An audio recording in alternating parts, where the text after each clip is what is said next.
Chers amis, nous sommes heureux de vous retrouver pour cette nouvelle émission de Présence protestante. Nous les croisons dans nos rues, dans les carrefours de nos grandes villes, dans le bus ou dans le métro. Leurs enfants côtoient nos enfants sur les mêmes bancs de l'école, et ça jusque dans nos campagnes. Bien malgré eux, ils font la une de l'actualité, que ce soit sur le plan sociétal, sur le plan politique, au niveau national qu'international. Depuis que l'homme est homme, ils sont dans l'histoire. Nous les appelons les réfugiés ou les demandeurs d'asile. Après tout, ne seraient-ils pas nos frères et nos sœurs en humanité? Nous allons leur consacrer cette émission. Nous allons entendre le témoignage d'une famille qui a trouvé le refuge en Belgique. Nous allons aussi écouter des familles qui les ont accueillis. Et puis, nous irons voir dans la Bible ce qu'elle dit de la migration.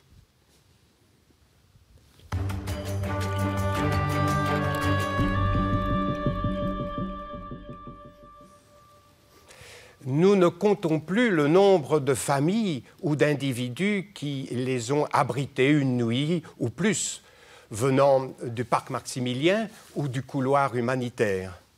Nous nous sommes rendus dans une église protestante de Bruxelles où cet accueil a lieu.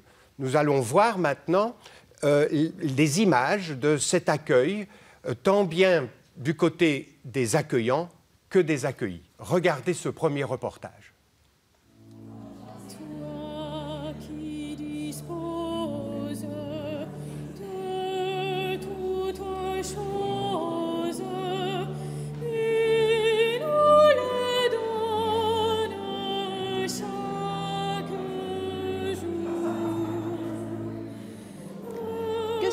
Ce soir, eh bien, à l'église protestante de Bruxelles-Musée, nous avons décidé de récolter des fonds pour participer au projet des corridors humanitaires. Nous soutenons déjà une première famille et ce soir, nous sommes les hôtes de cette première famille parce qu'elle a cuisiné un excellent dîner, un dîner de gala. Elle nous reçoit dans notre église et ainsi, elle contribue à récolter des fonds pour la prochaine famille que nous espérons aider. Ladies and gentlemen, it is my honor to be here with you, sharing this moment with you. First of all, let me introduce myself. My name is Al-Sakkar Salam. I came from Baghdad, Iraq. I have been living in Belgium since 2015 as a refugee. Since I came here, many negative thoughts have disappeared and many better thoughts have come to me. For example, personally, I never thought that a church would want to help and stand with Muslims. We thought that Christians would only help other Christian people. But the truth is that this church has done more help us than any other people or NGO. Before this church helped me to find a home, I went to another church near the North Station. I never heard anyone say words like, "Are you Christian? Do you believe in Jesus? Do you believe in God?" The only question I heard were, "Are you hungry? Are you tired? Are you cold? And are you sick?" A family let me stay at their home and they didn't even know my name. Believe me, there are many great examples that I witnessed since then. But there is no time, unfortunately, to tell you all our stories. Pour nous parler de ce sujet important, nous avons deux invités. Madame Loest Claudine, qui a été une accueillante et qui est toujours une accueillante de réfugiés, Et puis la pasteure Isabelle de Tavernier, qui nous parlera un peu tout à l'heure du Dieu migrateur. Alors, Madame Loest, d'abord, ma première question. Dans ce reportage, Salam nous dit qu'il a été abrité par des gens sans même que ces gens connaissent son nom. Il vous est déjà arrivé d'accueillir chez vous quelqu'un sans rien savoir sur lui? On ne sait jamais. On ne connaît jamais rien. Quand on va au parc et que au parc Maximilien oui. Et qu'on est prêt à accueillir des jeunes, on ne connaît rien d'eux, on ne connaît pas leur origine, on ne connaît pas leur passé, et en général, on évite aussi de poser trop de questions. C'est ça. Et cela, ça ne vous fait pas peur? Non. Non. Personnellement, on n'a jamais eu de problème, que de l'enrichissement. Voilà. Et finalement, comment est-ce que ça a commencé? D'où vient cette idée d'accueillir pour vous? On avait entendu un reportage en l'été 2017 sur ce qui s'était passé au parc, et donc de toute l'aide qu'il y avait eu pendant l'été, les arrestations, ce que les gens faisaient pour essayer d'éviter qu'on leur prenne toutes leurs affaires, et donc on est allé voir. Et puis d'abord on a commencé comme chauffeur, donc c'est-à-dire qu'on allait au parc chercher des jeunes qu'on allait conduire dans des familles. Et puis on s'est aussi organisé pour fournir des repas, plus ou moins une fois par mois, tous les 2 mois. C'est ça. Et puis l'idée est venue de les accueillir voilà. Chez vous. Et puis en faisant connaissance avec certains d'entre eux, la logique a fait qu'on les a hébergés. Est-ce que votre foi chrétienne vous a aidé? Dans quelle mesure cela vous aide? Sincèrement, à mon niveau, ça a été très spontané. C'était sans réfléchir à tout ça. Mais c'est vrai que dans la famille, mon mari en particulier a vraiment s'est repositionné par rapport à le chrétien, l'accueil, la migration dans la Bible, nos devoirs par rapport à ça. Et donc ça a fait une réflexion. Ensuite, on s'est rendu compte, comme la personne le disait dans le reportage, c'est pas le genre de questions qu'on pose, et on ne va jamais leur mettre une pression par rapport à notre foi vis-à-vis de la leur. Mais on s'est rendu compte que certains ont un arrière-plan chrétien. Vous ne l'avez jamais demandé s'ils étaient chrétiens, comme dit Salam, il pose la question, vous ne l'avez jamais demandé? On ne leur a pas demandé, mais pour certains, notamment les Éthiopiens, Érythréens, donc sont d'origine chrétienne orthodoxe. Et donc là, c'est eux qui nous en parlent, qui nous le disent, et donc on peut rebondir. Mais nous n'avons jamais voulu leur mettre ce poids ou donner l'impression que c'était pour telle ou telle raison qu'on allait les accueillir. Le but n'étant évidemment pas d'abord là, comme voilà. Ça a été dit dans le reportage, mais c'est un acte citoyen et voilà. Puis humain. Ne pas permettre que des jeunes, parce que la plupart sont très jeunes, dorment dehors en hiver en Belgique. Nous, c'est ça, c'est inadmissible. C'est qu'ils puissent avoir un vrai lit, se reposer, avoir à manger, éventuellement les soins dont ils auraient besoin. C'est vraiment ça, c'est l'accueil d'une famille, qu'ils puissent se sentir à l'aise. Mais je pense vraiment qu'il y a peut-être plus de crainte au départ de leur part que de la nôtre. C'est ça. Alors effectivement, ce n'est pas évident pour tout le monde, ce sujet.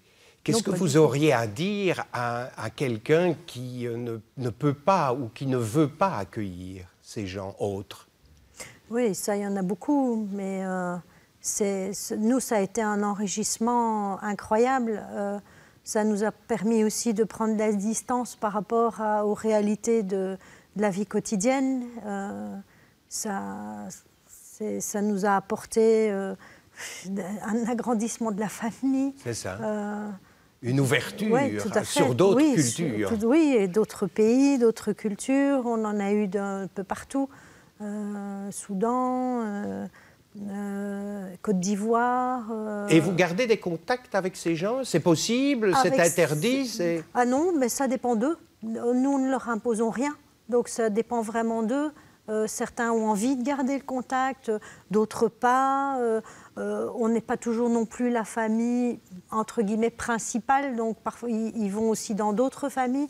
Et donc, il faut vraiment que les choses restent naturelles. Mais certains, oui, on est toujours en contact, qu'ils soient restés en Belgique ou qu'ils soient partis en Angleterre. Et vous ne les recevez pas régulièrement, toujours la même famille? Ça peut changer, un soir c'est une famille, un soir c'est une autre famille ou une autre personne. Voilà, c'est ça. Donc, en général, nous, on héberge le week-end, donc ça, ils le savent.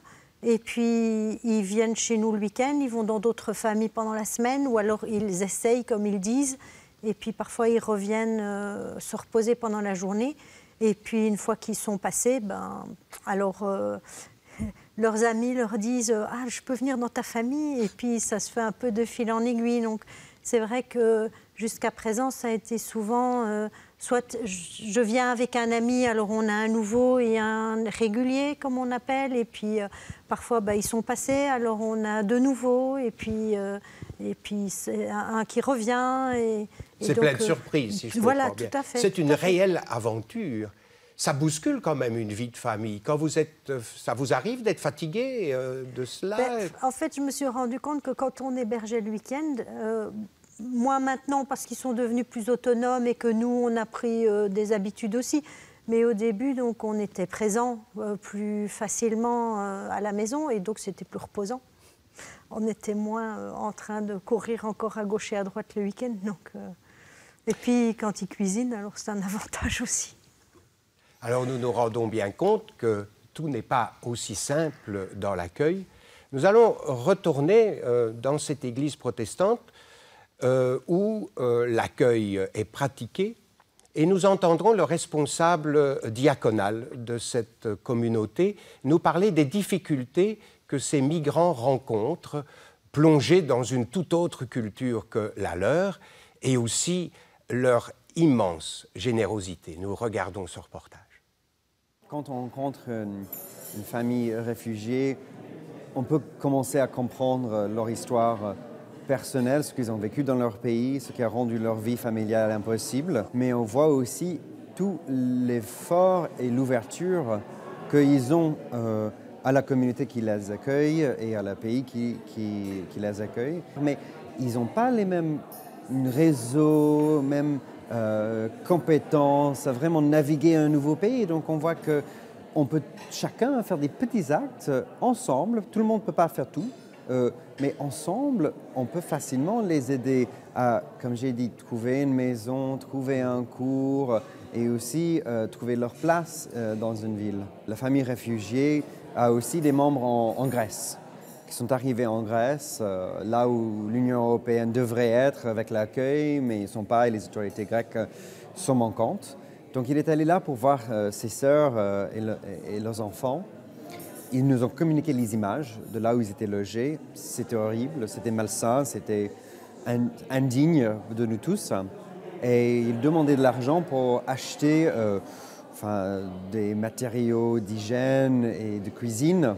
Donc on a versé comme diaconat un peu de l'argent. Et lui, il était tellement touché par la situation de toutes les autres familles autour de sa famille qu'il a pris une partie de cet argent juste pour acheter de la bonne nourriture pour ses autres familles. Et moi, je trouvais ça tellement frappant que chacun est capable de générosité. Ce n'est pas juste nous qui doivent tout donner. Cette famille-là savent qu'eux, ils ont aussi à donner. C'est pour cette raison qu'ils ont cuisiné pour que nous, on puisse récolter suffisamment de fonds pour accueillir une nouvelle famille. This country and this church taught me the true meaning of brotherhood and humanity. Although we as Muslims believe in Jesus and all prophets without any differences between them, no one ever told us that we as believers are nearly the same.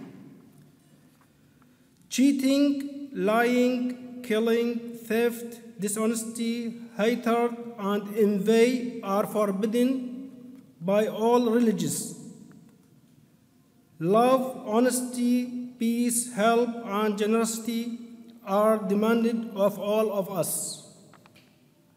As you can see, it's nearly the same principles and rules in all religions. Each one of us has the right to find a way and path guiding him to God.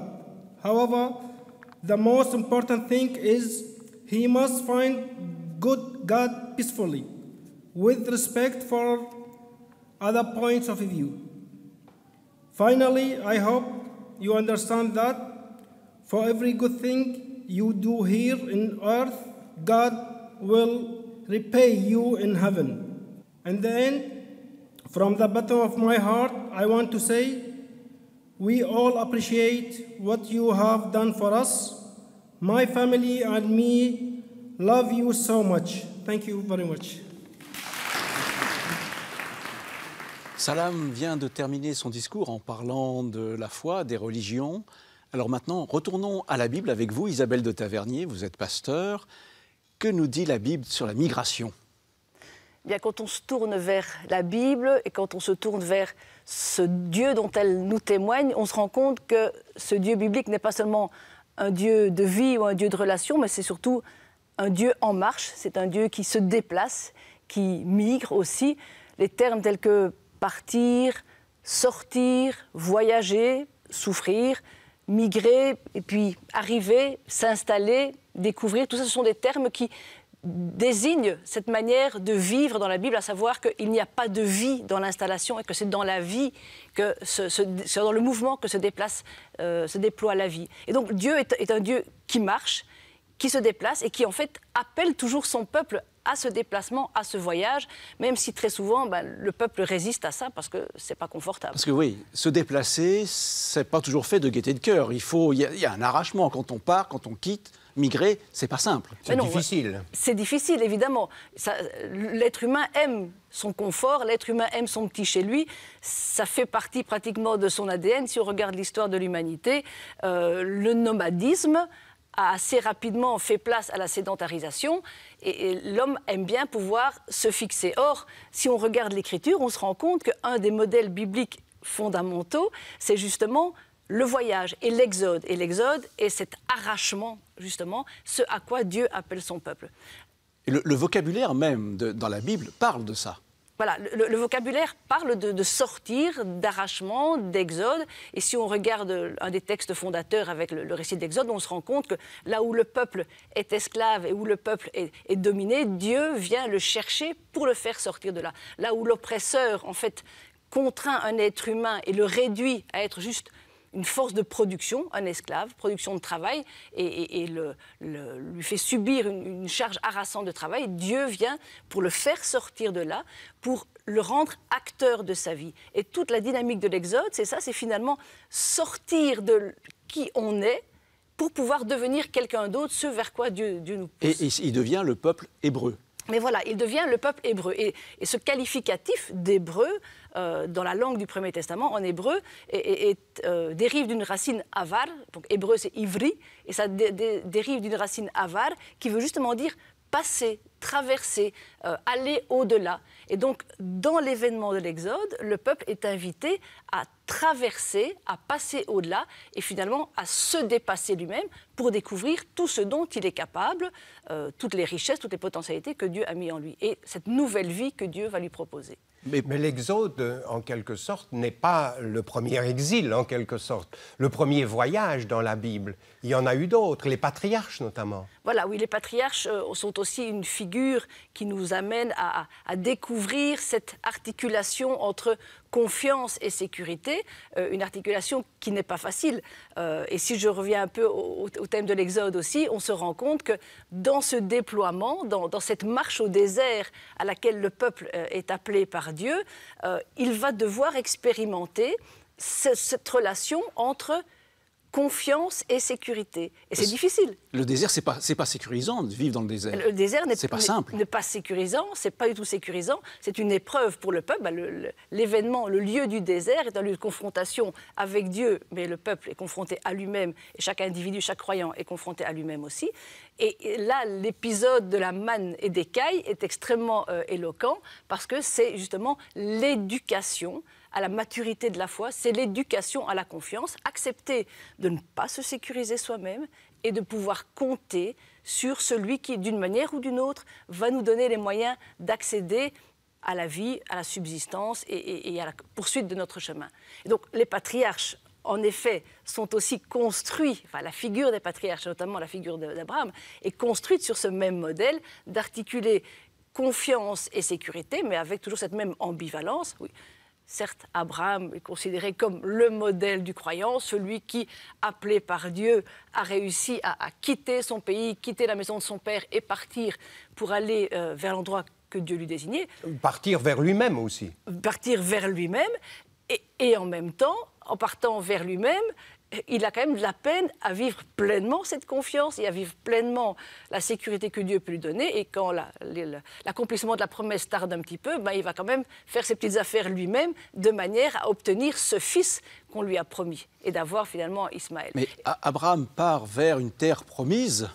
L'Exode, c'est aussi sortir de ce pays d'esclavage pour aller vers une terre promise. Et puis il y a un deuxième événement, ou plutôt un troisième événement, c'est l'exil, voilà. qui se rapproche finalement des migrations d'aujourd'hui. Exactement, parce que là, on est vraiment dans une dynamique d'un arrachement à une terre. On est chez soi et à cause d'un événement politique extérieur, on est obligé de quitter, d'être arraché. Et donc, l'exil du peuple au VIe siècle, le peuple qui quitte la terre de Juda et exilé en terre de Babylone au VIe siècle avant Jésus-Christ, ben, il perd tous ses repères. Les repères géographiques, les repères religieux, plus de temples. Il perd ses repères aussi sociaux, puisqu'il se retrouve finalement à devoir s'installer dans une terre au milieu d'étrangers et de gens qui ne le considèrent pas véritablement à sa juste valeur. Mais finalement, dans cet événement-là, dans cet arrachement et dans ce traumatisme que va vivre le peuple, finalement, il va faire une double expérience qui va être extrêmement constructive pour lui. Tout d'abord, l'expérience d'un autre Dieu, ou l'expérience d'une autre image, représentation de Dieu, et la découverte d'une nouvelle identité pour lui.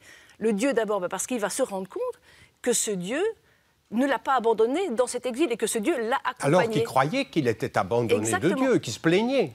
Et ben, il va faire l'expérience d'un Dieu qui l'a suivi, qui comme lui aussi s'est exilé et l'a accompagné sur cette terre d'exil, et que donc finalement, probablement que ce Dieu n'est pas uniquement le Dieu d'Israël et des frontières géographiques, mais que c'est un Dieu qui est un Dieu pour tous. Et en quoi est-ce que ça va être extrêmement fondateur pour le peuple? C'est qu'il va découvrir finalement quelle est sa propre mission. Lui, en tant que peuple, va être là comme un témoin de ce Dieu pour tous et va être appelé alors à témoigner et à rayonner de cela. Et dans ces règles, va arriver alors, à la suite de ça, puisqu'ils font l'expérience de la migration, l'accueil de l'étranger, qui est une obligation. Voilà. Et le peuple va découvrir dans tout son corpus législatif et d'instruction religieuse ces indications selon lesquelles, puisque lui-même a vécu ces traumatismes de l'arrachement, de la sortie, de l'exode, de l'exil, avec toute l'insécurité qui est impliquée par tout cela, lui-même va être appelé à être accueillant et à pouvoir accueillir, intégrer, prendre soin, s'occuper de ceux qui, par choix ou par contrainte, ont eux-mêmes aussi été obligés de se mettre en route sur ces routes de l'exil. Et donc l'impératif de l'accueil et du soin aux migrants est fondamental dans les textes bibliques. Nous étions là dans ce qu'on appelle le Premier Testament ou l'Ancien Testament, qui est commun aux Juifs et aux chrétiens. Puis maintenant, pour les chrétiens, il y a ce qu'on appelle le Nouveau Testament ou le Second Testament. Et là, à nouveau, on va retrouver cette image du voyage et de la migration. Mais voilà, la figure fondatrice de ce Second Testament, de cette nouvelle alliance, c'est Jésus, le Christ. Lui, dès sa naissance, en fait, se retrouve déjà être un migrant, puisque dès sa naissance, à cause de la menace d'Hérode, il est obligé de quitter, de fuir. Intéressant, il fuit en Égypte. Et de l'Égypte, il devra revenir sur sa terre, et finalement, il va refaire le même chemin que le peuple hébreu. Il va devoir aussi, lui, traverser, il va revenir, mais finalement, après, tout son ministère ne va être que voyage, pérégrination, transgression des frontières, à la fois des frontières... Y compris dans son message. Voilà, dans son ministère, dans ses actions, transgression des frontières par rapport aux lieux dans lesquels il va aller agir et montrer qui il est, mais dans son message, parce qu'il va aussi donc finalement déplacer les frontières, il va faire repousser, il va repousser les bornes aussi, de manière à ce qu'on puisse découvrir en sa personne de nouveau ce Dieu pour tous. Et lui-même va vivre cette insécurité. Hein. Les textes nous disent il n'a pas un endroit pour reposer sa tête, il n'a jamais eu de lieu fixe de résidence, il a été un migrant à l'intérieur même de sa terre parce qu'il était aussi en danger, mis en danger par ses contemporains, par les autorités religieuses. Et il va aller jusque ça. Et donc, finalement, lui est miroir de la situation de tant d'hommes et de femmes poussés sur les routes, ces gens d'hier et d'aujourd'hui. Et on retrouve dans la figure de Christ cette même réalité, et que donc, parce que lui a fait, nous avons aussi la mission nous-mêmes de nous occuper des plus. Madame de Tavernier, ce que vous nous dites là, c'est excessivement dérangeant sur l'image de Dieu. Souvent, les chrétiens ont l'air d'être un peu dans des peurs par rapport à l'extérieur, et vous nous parlez d'un Dieu qui voyage, qui change, qui ne reste pas dans des doctrines, dans des dogmes, et donc un Dieu dérangeant en quelque sorte. Un Dieu qui ne nous appartient pas. Qui invite au voyage. Voilà, qui invite au voyage et qui nous invite nous-mêmes à pouvoir découvrir que nous ne pouvons pas le mettre en boîte, nous ne pouvons pas le garder dans les limites de notre propre tradition. C'est un Dieu qui va au-delà des frontières et celles que nous nous constituons nous-mêmes aussi pour nous sécuriser, pour nous protéger. Et on est de nouveau dans la même articulation que la figure du peuple au désert, que la figure des patriarches. Comment est-ce que nous-mêmes nous articulons notre besoin de sécurité et notre confiance dans toutes les rencontres que Dieu peut nous offrir. Et dans nos rencontres avec les migrants d'aujourd'hui, c'est aussi une figure du Christ que nous rencontrons et que nous pouvons accueillir. L'autre est une figure du Christ. Voilà, exactement. Et Matthieu 25, c'est ça. Tout ce que vous avez fait à l'un de ces plus petits d'entre les miens, c'est à moi que vous l'avez fait. Et donc, dans la figure du migrant, nous découvrons la figure du Christ, nous découvrons la figure de Dieu, et donc quelqu'un qui va au-delà de ce que nous avons pu nous faire comme propre représentation. En tout cas, c'est excessivement intéressant, dérangeant en même temps, et on pourrait dire que c'est presque impossible d'être un lecteur de la Bible et de nous fermer à l'autre, même s'il est d'une autre religion et complètement différent. Alors j'aimerais donner la parole à la pasteure Laurence Flachon, toujours de Bruxelles Musée, qui va nous donner quelques mots de conclusion à ce sujet.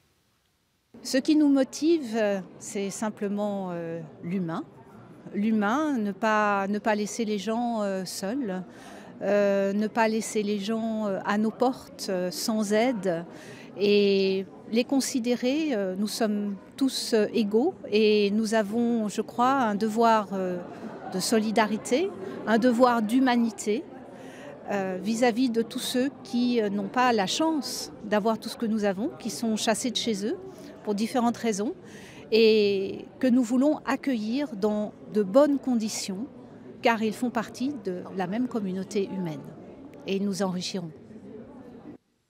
Alors, sur ces conclusions, où nous voyons que l'autre est un autre nous-mêmes, nous vous donnons congé, et nous prenons surtout congé avec vous en vous donnant rendez-vous pour une autre émission de Présence protestante. À bientôt.